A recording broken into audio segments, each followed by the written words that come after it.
The Gulf War has touched a raw nerve in the Muslim League. Muslim demonstrations in London heighten the need for understanding and compromise on all sides. That report from the BBC. The Muslim community in South Africa, nearly 500,000 strong, has voiced its dissent this week in escalating protest against the war. The government of South Africa has backed the United States and its allies in the Gulf, and yet one group of South African Muslims says it's recruiting people to fight on the side of Iraq. SABC has more on the protests as well as the response from the country's Jewish population. On the streets of South Africa, the Gulf debate has divided ordinary people. As was to be expected, communities most affected by the war have been at the forefront of public protest. Muslims, while condemning Iraqi aggression against Kuwait, are united not so much in support of Saddam, but in their anti-American sentiments. It is an act of American imperialism and international Zionism, not against only the Muslims of Iraq, but against the entire Muslim Ummah. This group of Muslims from a variety of community organizations held a mass prayer meeting in the provincial capital of Pietermaritzburg.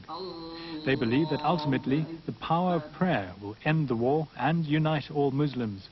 In the meantime, they've lobbied the South African government not to support the Allied forces fighting Saddam Hussein. This is not a South African issue. It is a Muslim issue in the whole world. The Muslim is one nation. It is not confined to borders like South Africa, Botswana, Swaziland and Lesotho. It extends beyond those borders. So we are one throughout the world. We are one spirit. So it will not affect, we do not attack anybody in South Africa. We pray for peace for both the Allied forces and for the Muslim forces. We are not against Britain, America or France as such.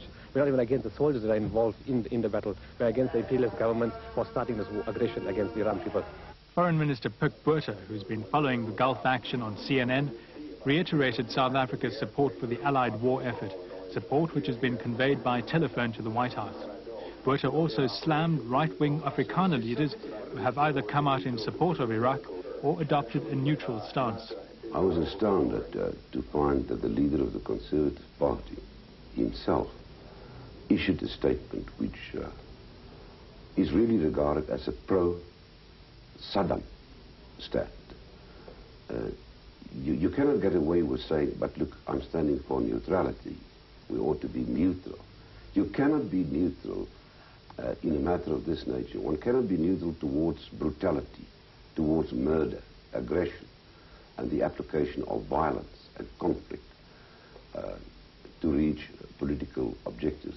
South African Jews, fearful of harm coming to family and friends in the Scud missile attacks on Israel, have held vigils at local synagogues. Many, recalling the horror of past Middle East wars, have spent time praying for peace. In South Africa, religious fervor and nationalist sympathies appear to have edged out the principal issues in the Gulf debate. Anton Enos, SABC Johannesburg, for CNN World Report.